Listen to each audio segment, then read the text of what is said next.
The clock is ticking as distraught families wait for word of loved ones missing in the building collapse. The chances of having good oxygen in there is diminished this morning. Kevin Spiegel and his sons, Josh and Michael, are in a state of despair. His wife of 39 years, Judy, is somewhere in the rubble. She was probably sleeping when this thing occurred. It is probably the most horrific thing our family has ever even heard of. We're praying every minute of every day that she'll be with us soon. She's a fighter. We just would tell her to keep fighting, and that helps on the way. Spiegel's daughter Rachel spoke to CBS this morning. I just want my mom. I want to go back a day and change everything. Mike Silver's uncle and two cousins are unaccounted for. This is a battlefield. This video shows the dangerous conditions that rescuers are facing. We are listening for sounds. It's not specifically, human sounds. It could be, tapping. It could be steel, kind of twisting.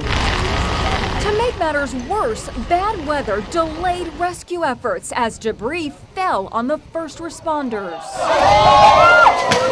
Be advised, there's debris falling off the building. Then there was this moment of hope. Trying to save a lady, trapped inside. We can hear her behind the walls, so we're digging her out. The human chain shows the agonizingly slow task at hand.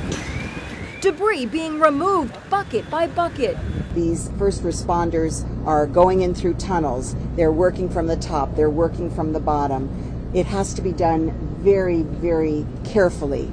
They can't dislodge pieces of debris that could injure them. Mike Fagel is a former disaster safety expert who toiled in similar conditions at Ground Zero in New York in the grim days after 9/11. It is very treacherous because the buildings, the materials are shifting on a moment-by-moment basis.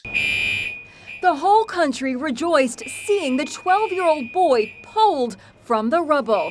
Now we know his name, Jonah Handler. He plays for his school's junior varsity baseball team.